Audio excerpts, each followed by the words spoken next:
Good morning class 9। हमने जो video upload करवाई है बेटा, वो एक्चुअली हमने एनसीईआरटी बुक से पढ़े थे। तो most of the students they are having NCERT और सम आर हैविंग एडवाइज़र। तो both are same, means advisor is been based on NCERT. तो एडवाइज़र जो है वो टोटली एनसीईआरटी के बेस पे है। ठीक है, तो हमने जो अभी टॉपिक्स जितने भी क्लियर किया था वो हमने एनसीईआरटी के बेस पे की थी। तो अभी जो आपके पास एडवाइज़र्स की बुक है उसके थ्रू जो आज मैंने ये वीडियो अपलोड करवाऊँगी, या आप देख लेना। मोस्टली कंटेंट जो है सेम ही है। तो जस्ट जैसे what is democracy, Y democracy, यहाँ पे हमने डिस्कस किया था। सबसे पहले वहाँ पे एक डेफिनेशन से डिस्कस किया था और फिर बाद में हमने फीचर्स पढ़ा था। ठीक है ना, तो फीचर्स को हमने पढ़ा था एग्जाम्पल्स के थ्रू। तो देखो वहाँ पे फीचर्स सेम है। पहला फीचर्स क्या है, यहाँ पे rules are elected by the people, such elected rulers take all the major decision in the government, free and fair elections. ठीक है, ये हमने डिस्कस किया था। और हमने ये फिफ्थ वाला जो था ये वाला था कि the government exercise it's power with in the limits defined by the constitutions. अब यहाँ पे दो एक्स्ट्रा डाला है। यहाँ पे ये देखो क्या कि एक तो फोर्थ वाला है, all the people respective of their social and economic status have equal rights. तो यहाँ एक चीज़ इन्होंने ऐड कर दी कि जो है कि सोसाइटी में जो पीपल्स को सभी को राइट्स मिलना चाहिए, एक इक्वल राइट्स मिलना चाहिए, आइदर वो इकोनॉमिक्स पे बेस पे कि पुअर है या रिच है। ठीक है, फिर दूसरा क्या उन्होंने ऐड किया, presence of independent judiciary to ensure the functioning of elected government with in the boundaries. तो यहाँ पे इन्होंने क्या बताया अपने को कि इंडिपेंडेंट जुडिशरी होनी चाहिए ताकि हमारा गवर्नमेंट जो है इलेक्टेड हो रही है वो सही से फंक्शन कर सके, सही से फंक्शंस करे और वो सारा बाउंड्रीज़ यूज़ करे कि रूल्स में क्या लिखा गया है, हमारे कॉन्स्टिट्यूशन में क्या लिखा गया, और साथ साथ हमारे कॉन्स्टिट्यूशन को भी प्रोटेक्ट करे। क्योंकि रूलर्स अगर बीच में कोई आते हैं, हमने जिस तरह से देखा था, एग्जाम्पल पढ़ा था मान लेते अपने नेबरिंग कंट्रीज़ में पाकिस्तान वाला कि परवेज़ मुशर्रफ ने मिलिट्री पावर्स के अकॉर्डिंग उन्होंने सब कुछ चेंज किया था। तो उसी तरह से ये चीज़ें हैं, यहाँ पे दो एक्स्ट्रा फीचर्स ऐड कर दिए, बाकी हमने वाकई सेम चीज़ें पढ़ा था। ठीक है, फिर हम देखते हैं आगे, यहाँ पे उसी चीज़ों का एनालिसिस किया था एग्जाम्पल्स के थ्रू। तो just we will go through it. Examples number 1 number 2 same था, हमने जो पढ़ा था एग्जाम्पल परवेज़ मुशर्रफ वाला। फिर अब आगे देखो यहाँ पर number 3 free and fair election, ये हमें डिस्कस कर चुके हैं आगे। फिर अब ये वाला all the peoples have equal rights to vote, one man one value, ये भी हमने डिस्कस किया था। अब यहाँ पे जो है हमारा the government exercise it power with in the limits, mostly ये भी हमने कर लिया था। ठीक है ना, अब यहाँ पे एक्स्ट्रा जो था हमने देखा ये वाला सिक्स्थ वाला कि प्रेजेंस ऑफ इंडिपेंडेंट जुडिशरी। तो गवर्नमेंट को जो है इंडिपेंडेंट जुडिशरी के प्रेजेंस में ही किस तरह से रूल करना चाहिए। तो इंडिपेंडेंट जुडिशरी क्या है, सबसे पहले अगर आपको याद है हमने क्लास 8 में डिस्कस किया था बेसिक्स कि गवर्नमेंट्स के कितने ऑर्गन्स होते हैं। सबसे पहले 3 ऑर्गन्स होते हैं। ठीक है ना, अब ये ऑर्गन्स क्या क्या थे, पहला लेजिस्लेटिव, दूसरा executive and the third one is judiciary. ठीक है, तो ये 3 ऑर्गन्स थी, इसके अकॉर्डिंग गवर्नमेंट्स अपने सारे काम करते हैं। लेजिस्लेटिव लॉ मेकिंग पार्लियामेंट, ये पार्लियामेंट है जो रूल्स बनाती है। एग्जीक्यूटिव क्या थे, ये रूल्स को इम्प्लीमेंट करवाती है, लागू करवाती है। ठीक है, जुडिशरी क्या करता है वो जज करता है, कन्फ्लिक्ट को सॉल्व करता है, तो सॉल्व करता है, सबकी प्रॉब्लम्स को सॉल्व करता है। ये हमने डिस्कस किया था। तो इसी तरह से यहाँ पे अब हम देखते हैं कि यहाँ पे बोलना क्या चाह रहे हैं वो, that no country could be said the true democratic country if it does not have independent. कि अगर मान लेते हैं हम हमारा कि जो पार्लियामेंट है, मतलब हमारा लेजिस्लेटिव बॉडी है पार्लियामेंट। ठीक है, पार्लियामेंट जो है हमारा शॉर्ट फॉर्म में लिखते हैं, पार्लियामेंट जो है मतलब लेजिस्लेटिव बॉडी है, ये रूल्स बना रहा है, लॉ बना रहा है, मतलब लॉ बना रहा है।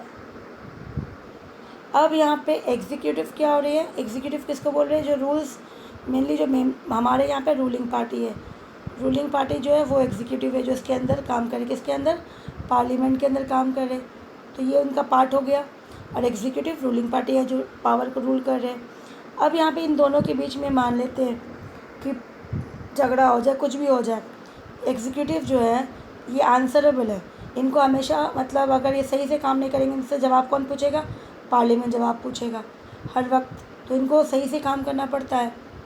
तो इसी तरह से यहाँ पे जुडिशरी जो है वो देखते हैं कि अगर इन केस कि पार्लियामेंट में कुछ ऐसा रूल्स बन जाए या एग्जीक्यूटिव कुछ ऐसा रूल्स बना दे जो जनता के लिए सही नहीं हो, जो पीपल्स के लिए सही नहीं हो, तो उसे चेक कौन करेगा? सही गलत कौन बताएगा? तो इसीलिए जुडिशरी जो है वो क्या क्या है, उन जुडिशरी को क्या रखा गया है? एकदम दोनों से, पार्लियामेंट से मतलब लेजिस्लेटिव बॉडी से और एग्जीक्यूटिव बॉडी से, इन दोनों को अलग रखा गया है, एकदम सेपरेट। तो इसको बोला जाता है ये क्या है? इंडिपेंडेंट बॉडी है। लेकिन ये दोनों, पहला वाला क्या था कि executive is answerable to whom? Answerable to, he is answerable to parliament. ठीक है, तो इसी तरह से बोथ आर इंटरडिपेंडेंट, क्योंकि रूल्स बनाएगा पार्लियामेंट और उसको लागू कराएगा एग्जीक्यूटिव। तो जब तक रूल्स नहीं बनेगा लागू नहीं होगा। तो इसी तरह दोनों को एक दूसरे पर निर्भर होना पड़ता है। तो उसी तरह से इनकी प्रॉब्लम्स को भी सॉल्व कौन करता है? जुडिशरी करती है। तो इन दोनों से ही अलग रखा गया जुडिशरी को। मान लेते हैं कि हमारा प्राइम मिनिस्टर है, या फिर जैसे एग्जीक्यूटिव का हेड कौन होता है? प्रेसिडेंट, क्योंकि हर चीज़ों को साइन कौन करता है? प्रेसिडेंट करता है। ठीक है, साइन के बाद जो मेन डिसीजन है, जो मेन पावर कौन किसके हाथ में है? मेन पावर हमारा प्राइम मिनिस्टर पीएम के पास है। प्रेसिडेंट साइन करता है। ठीक, पीएम अकेला काम नहीं करता, पीएम किसके साथ काम करता है? काउंसिल्स ऑफ मिनिस्टर्स के साथ, काम करता है। अब ये सारे जो है ये हो गया हमारा एग्जीक्यूटिव बॉडी। ये कौन हो गया हमारा? ये एग्जीक्यूटिव बॉडी है। तो इसी तरह से अगर ये रूलिंग मतलब हमारी रूलिंग बॉडी का ही पार्ट है, ये रूलिंग पार्टी का ही पार्ट है ये, तो ये लोग सही से काम नहीं करेंगे तो पार्लियामेंट से क्वेश्चन पूछेगा। ठीक है, तो इसी तरह से ये दोनों एक दूसरे पर डिपेंड है। लेकिन जुडिशरी जो है वो दोनों ही अलग, दोनों से क्या है? एकदम अलग है। अब यहाँ पे जैसे कि प्राइम मिनिस्टर है या प्रेसिडेंट है, ये अगर इन्होंने कुछ गलत काम किया, कुछ भी किया, तो यहाँ पे इनको भी सज़ा मिलेगा। जुडिशरी ये नहीं देखेगा कि वो हमारे देश का प्रधानमंत्री है या फिर हमारे देश का वो प्रेसिडेंट है। इफ़ बोथ और any one of them has committed any crime, either prime minister और प्रेसिडेंट और एनी मिनिस्टर्स, तो the judiciary will give the punishments to them. He will not see that they are the ministers. So in this sense judiciary जो है हमारा वो independent है। They could not ensure the rights and that could ensure कि जो rights है peoples की, वो कहीं ना कहीं जनता जो है वो इंजॉय करे और गवर्नमेंट से उनके राइट्स नहीं छीने। जिस तरह से हमने कहाँ देखा था ये चीज़ें कि उनके राइट्स को छीन ली गई थी, हमने देखा था पाकिस्तान में, परवेज़ मुशर्रफ ने उनसे उनके राइट्स छीन ली गई थी। सो इंडिपेंडेंट जुडिशरी जो है means presence of such systems of just which does not work under the pressures. तो जहाँ पे वो किसी के प्रेशर में काम नहीं कर रहा, किसी पॉलिटिकल के प्रेशर में काम नहीं कर रहा, किसी सोशल इंस्टीट्यूट के अंदर काम नहीं कर रहा, वो अपना अकेला काम कर रहा है और किसी के अंदर नहीं कर रहा। तो इसी तरह से it is a humanitarian agency, मतलब वो एक देखा जाए तो ह्यूमंस के लिए एक बहुत इम्पॉर्टेंट, ये एक बहुत ही अच्छा इंस्टीट्यूट है, एक अच्छा ऑर्गन है जो देखे गए कि सही गलत क्या है, उस पर वो रिजॉल्व उनकी प्रॉब्लम को सॉल्व करते हैं। ठीक है, तो इम्पॉर्टेंट है ह्यूमन वैल्यूज़ को लेके। तो इसी तरह से in India we see that supreme court, तो इंडिया में हमारा जो सबसे इम्पोर्टेंट कोर्ट है वो कौन है? सुप्रीम कोर्ट है। फिर उसके नीचे आता है हाई कोर्ट, फिर उसके नीचे आता है डिस्ट्रिक्ट कोर्ट। तो इसी तरह से सुप्रीम कोर्ट देखती है, डायरेक्ट करती है, अगर कुछ गलत हो जाता है तो डायरेक्ट करती है, भले वो प्राइम मिनिस्टर हो, कैबिनेट मिनिस्टर्स हो, गवर्नमेंट को भी एजेंसीज हो। तो इसी तरह से ये हमारा जो 6 यहाँ पे बताया गया, एक्स्ट्रा बताया गया कि प्रेजेंस जो है हमारा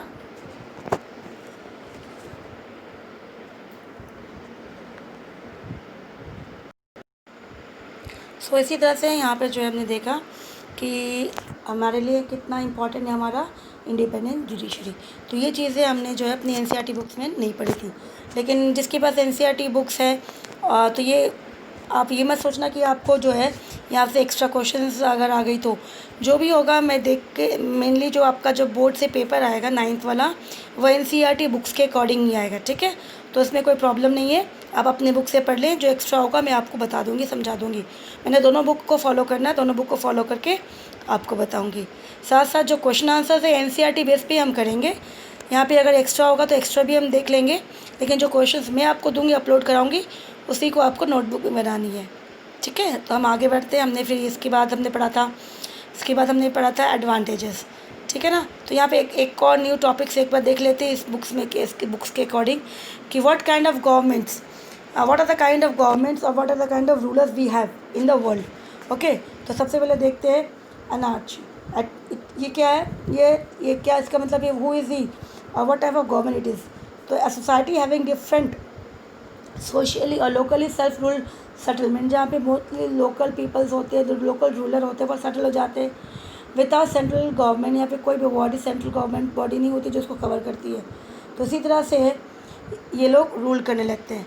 ठीक है, तो यहाँ पे एग्जांपल दिया कि following the outbreaks of civil war in Somalian, इस सोमालियन जो साउथ अफ्रीका में है यहाँ पर, और इसी तरह से व्हाट दे हैव डन, तो इसी तरह से दे आर रूलिंग। तो ये लोकली जो उस तरह से वो बस गए हैं अलग अलग जगह में, और ये अपने आप को रूल करते हैं, और वहाँ पे अपने लिए देखा जाए तो यहाँ पे सेंट्रल गवर्नमेंट या कोई अदर गवर्नमेंट उनके ऊपर रूल नहीं करती है।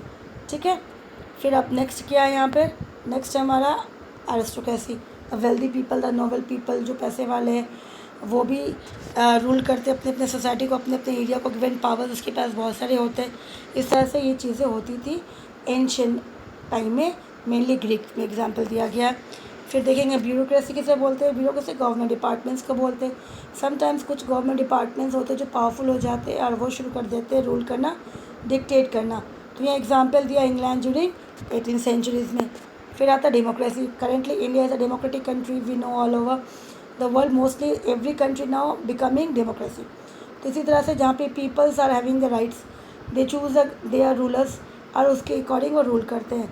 Eight present India and US is been the good example. ना next is monarchy. Monarchy again जहाँ पे किंग जो होते हैं वो एब्सोल्यूट पावर होते हैं, मतलब एक अकेला जो किंग है, जो बंदा है वो यहाँ पे रूल कर रहा है, क्राउन मान लो ये, और ये रूल कर रहा है, यहाँ पे कोई और नहीं है जो रूल करेंगे। And he was ruling to home, to his people. तो इसी तरह से ये मोनार्ची रूलर्स है जो रूल कर रहे हैं।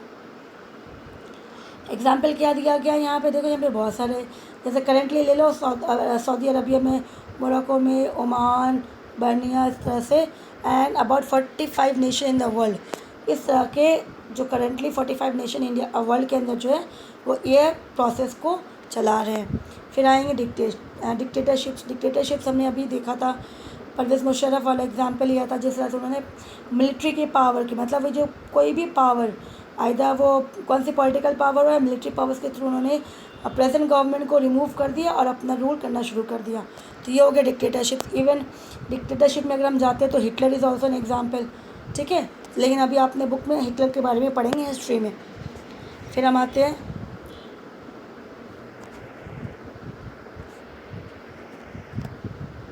किसमें, theocracy, a form of government with the religious clergy, who is clergy means religious head, जो रिलीजियसली है, जैसे चर्च है, चर्च में जो भी लोग काम करते हैं उसके पूरे, या फिर कोई मंदिर है, चैरिटी जो कंट्रोल करते हैं, the people who are involve in that religious activities में, उनको क्लर्जी के नाम से कहा गया। They will clergy occupied the main roles. तो इसी तरह से again Iran as an example in the current situations. तो these are the type of government which has been ruled in current world. Now which rule is better than others. तो हमने ये वाला चीज़ भी पढ़ लिया था कि आर्ग्यूमेंट्स अगेन डेमोक्रेसी हमने पढ़ा था। ठीक है ना, एंड साथ साथ हमने क्या पढ़ा था, आर्ग्यूमेंट्स फॉर डेमोक्रेसी, ये चीज़ें भी हमने पढ़ लिया था। तो अब जो न्यू टॉपिक्स जो है, कंटेंट मोस्टली सेम है बेटा, मैंने एक बार आप भी रीड कर लेंगे तो आपको समझ में आ जाएगा। We have already discuss all this things, so we will move to the new topics, जो न्यू टॉपिक्स हमने डिस्कस नहीं किया था। Now the journey of India through democracy, कि how the people of India they have worked out. If you have remember in the class 8 we have discussed about 1857, the revolt of 1857. That was the beginning. It means from the back, अगर हम back जाते हैं तो 100 years, it took 100 years Indians भी has been suppressed, means उसको दबाया गया। किसने दबाया? ब्रिटिशर्स ने दबाया। उन्होंने रूल किया, उन पर बहुत सारा प्रेशराइज किया इकोनॉमिकली, सोशली। ठीक है, फिर उन्होंने रिवॉल्ट किया। उसके लिए जब बहुत ज़्यादा हो गया तो उन्होंने क्या किया, रिवॉल्ट किया। दो वी लॉस्ट द वॉर, 1857 हम हार गए, लेकिन साथ में इसका कंसिक्वेंस क्या था, रिजल्ट क्या था, that we, though we have lost, but what was the consequence? We started with a new fresh, कि हमने फिर से इस लड़ाई को अच्छी तरीके से, क्योंकि हारने से हमें पता चला कि हमारे अंदर कमी क्या थी, और फिर से हमने लड़ना शुरू किया, जिसके लिए हमें 1947 में वापस से आज़ादी मिली, मतलब again after that is 100 years. तो इसीलिए ये चीज़ें हैं जहाँ पे again in a new manner, in new way, the people of India they started struggling for their freedoms. तो यहाँ पे देखेंगे कि जर्नी जो था किस तरह से शुरुआत हुआ था, और ये चीज़ें हमने ऑलरेडी लास्ट क्लास में, मतलब आपके क्लास 8 में डिस्कस किया था। तो in Indian society peoples are bound with different opinions and interest, देखा था उनके अलग अलग इंटरेस्ट होती है, different that there differences in countries like India, जो बहुत ज़्यादा, क्योंकि यहाँ पे पीपल्स दे आर डाइवर्स, बहुत ज़्यादा जो पीपल्स है वो यहाँ पे क्या है, बहुत ज़्यादा डाइवर्सिटीज़ में है, मतलब बहुत ज़्यादा है यहाँ, अलग अलग रिलीजियस के, अलग अलग लैंग्वेज के। तो इसी तरह से अब इतने ही बड़े डाइवर्स इंडिया में इन सब की जो विचार होंगे, उनके व्यूज़ होंगे, सब अलग अलग होगा, और उन सबको एक होकर काम करना ये एक बहुत बड़ा चैलेंज था, जो जिस चैलेंज को हमने से एक्सेप्ट किया था, and we become the winner also in this. So people living in different region speak different language, different caste, different even क्या था, डिफरेंट रिलीजियस प्रैक्टिस भी कर रहे थे। They view the world very differently and they have different performance, अलग अलग तरीके से उन्होंने परफॉर्म भी किया था। This performance clashes with one another, साथ साथ ये जो चीज़ें थी एक दूसरे से क्लैश भी कर रही थी, एक कास्ट दूसरे क्लास से क्लास जो था क्लैश भी हो रहा था, लेकिन इसका मतलब ये नहीं था कि वो चुपचाप बैठ जाएंगे, वो हार के बैठ जाएंगे। How do we resolve such clash, हमने उस झगड़े को, उस प्रॉब्लम को कैसे सॉल्व किया? One way is to resolve problem by brutal power. एक तो होता है कि अगर आप ताकतवर और बहुत ज़्यादा पावर है, आपके पास पैसा है, तो आप उसको क्या करोगे, दबा दोगे जो कमज़ोर होगा, ठीक है। तो एक ये तरीका होता है brutal. Which ever groups is more powerful will dictate in term, जैसा भी हमने डिस्कस किया कि वो जो पावरफुल होगा उसके ऊपर दबा देगा, उसके ऊपर रूल करेगा, और जो कमज़ोर होगा वो चुपचाप सह लेगा। बट दैट वुड क्रिएट, तो इससे क्या होता है, इससे चीज़ें जो होती बिगड़ जाती, क्योंकि वो बंदा खुश नहीं होगा, अनहैप्पी रहेगा, रिसेंटमेंट रहेगा, मतलब सब चीज़ें जो होगी वो लगेगा कि कहीं ना कहीं कमी हो रही है, क्योंकि उसकी मर्ज़ी नहीं चल रही है। तो दो this way different groups may not be able to live together for a long time. तो इससे क्या होगा कि सभी लोग इकट्ठा नहीं रह सकेंगे। जहाँ पे अगर हम डिफरेंट लोगों के व्यूज़ साथ में लेके चलते हैं, अलग अलग लोगों के अलग अलग व्यूज़ को अगर हम साथ में मिला के चलेंगे और रूल करेंगे, सबकी राय लेंगे, तो यहाँ पे रूल करने में इजी हो जाएगा। लेकिन वहीं पर अगर सिंगल पर्सन रूल करेगा और सबको नेगलेक्ट करेगा, जो भी होगा उसकी प्रॉब्लम सॉल्व नहीं करेगा, क्वेश्चन मार्क लगा देंगे, तो वहाँ पे प्रॉब्लम हो जाती है। सो ओनली डेमोक्रेसी जो है वो क्या करती है, वो प्रोवाइड करती है ऐसा सॉल्यूशन, पीसफुल सॉल्यूशन, जहाँ पे सारे लोग जो है अपने अपने रिप्रेजेंटेटिव जो होती है, हम लोग क्या करते हैं इसको, हर एरिया में, मान लो इतने सारे एरिया है, they will choose 1%, her area से 1% चूज़ करेंगे, and they will sit together, ये सभी अपने अपने यहाँ से, और सब मिल के डिसाइड करेंगे, no one will take the decision alone. तो इसी तरह से ये चीज़ें हैं जिसमें प्रॉब्लम सॉल्व हो जाती पीसफुली। तो no one is better, no one is permanent. यहाँ पे क्या हो गया, अगर कोई रूलिंग पार्टी अगर इस बार जीत गई और अपोजिशन हार गई, तो नेक्स्ट ईयर जो है अपोजिशन वो रूलिंग हो जाएगी, और जो रूलिंग है वो अपोजिशन हो जाएगी। तो इसी तरह से जो है वो चलता रहता है। तो इसी तरह से क्या है, जो यहाँ पर कहा जा रहा है कि परमानेंटली कोई विनर नहीं है, कोई लूज़र नहीं है। It is depend upon the way they have rule the country. अगर वो अच्छा रूल करेंगे तो आगे तक जाएंगे। तो इसलिए different groups can live peacefully. तो इसी तरह से ऐसे में सभी लोग आराम से रह सकते हैं, ठीक है। नेक्स्ट में जाते हैं, अगर यहाँ पे आपका क्या क्या these three arguments about the impact of democracy on the quality of government and social life, कि उसकी क्वालिटी कैसी है, उसकी सोशल लाइफ कैसी है democracy. But the strongest argument for democracy is not about what democracy does to the government, it is about what democracy does to the citizens। तो यहाँ पे क्या कहा जा रहा है कि डेमोक्रेसी, इसका मतलब ये नहीं कि वो गवर्नमेंट के लिए क्या कर रहा है, ये इम्पॉर्टेंट है कि वो जनता के लिए क्या कर रहे हैं। Even if democracy does not brings the better, decision and accountable government. क्यों? क्योंकि उसको जवाब देना पड़ता है। अभी हमने देखा था रूलिंग पार्टी जो है वो अकाउंटेबल है। रूलिंग पार्टी को जवाब किसको देना पड़ता है? पार्लियामेंट को देना पड़ता है। तो रूलिंग पार्टी हमने क्या बताया था कि वो कौन सी बॉडी है? एग्जीक्यूटिव बॉडी है। तो इसी तरह से रूलिंग पार्टी एग्जीक्यूटिव बॉडी है, वो उसे जवाब देना पड़ेगा पार्लियामेंट को, तो वो अकाउंटेबल है पार्लियामेंट के लिए। मतलब वो पार्लियामेंट को तो जवाब देगी, इवन जनता को भी जवाब देगी। जनता से जब चाहे कुछ भी क्वेश्चंस पूछ सकते हैं। तो इसी तरह से yet it is a better. तो इसी तरह से देखा जाए कि अगर कोई डिसीजन कहीं गलत हो जाता है, लेकिन फिर भी ये बेटर है दूसरे गवर्नमेंट से, क्योंकि अगर दूसरा गवर्नमेंट एक बार हम उसे चूज़ कर लेते हैं तो वो परमानेंट हो जाता, फिक्स हो जाता, उसको हम चेंज कर नहीं सकते। अगर कोई मोनार्ची आ गया, कोई डिक्टेटर आ गया। लेकिन हमारा डेमोक्रेसी में क्या है कि one if we choose ruling party and that ruling party turn into a wrong, अगर वो हमारे लिए रॉन्ग हो जाता है तो हम क्या करेंगे? नेक्स्ट इलेक्शन में उसे क्या करेंगे? We will choose a move out and choose a new candidates. हम उसे न्यू कैंडिडेट्स को अपॉइंट कर देंगे, ठीक है। तो इसी तरह से वो हमारे लिए जो है नया कैंडिडेट हम उसको चुन लेंगे। तो इसी तरह से हमारे पास चॉइस एक करेक्शन करने का एक अच्छा खासा रूम है, लेकिन डिक्टेटरशिप में ऐसा कुछ भी नहीं है। फिर दूसरा कहा रहा डेमोक्रेसी क्या करता है? Enhance dignity. हमने ये भी पढ़ा था कि डिग्निटी को इनहेंस करता है वो। जनता की उसकी खुद की पहचान क्या है, नहीं है, उसकी प्रिंसिपल्स, उसकी जो भी चीज़ें हैं वो इम्पॉर्टेंट है। डेमोक्रेसी इस चीज़ों को ध्यान में रख के उसकी रिस्पेक्ट करता है। जो चीज़ें किसके अंदर नहीं है? डिक्टेटरशिप में नहीं है। इक्वलिटी है पॉलिटिकल, आइदर वो रिच हो पुअर हो, सभी की राइट टू वोट इक्वल है। इसका मतलब नहीं कि वो रिच पीपल है उसकी वैल्यू जो है वोट्स की 2 हो जाएगी और पुअर पीपल जो है उसकी वैल्यू 1 हो जाएगी, ऐसा कुछ नहीं है यहाँ पर।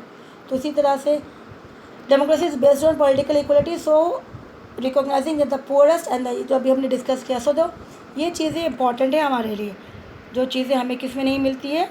डिक्टेटरशिप वाले में नहीं मिलती है, मोनार्ची में नहीं मिलती है। तो अल्टीमेटली डेमोक्रेसी क्या हमारा बेटर फॉर्म ऑफ गवर्नमेंट है, क्योंकि हमारे करेक्शन, हमारे मिस्टेक को करेक्ट कर सकते हैं हम अपनी ईजिली, ठीक है ना।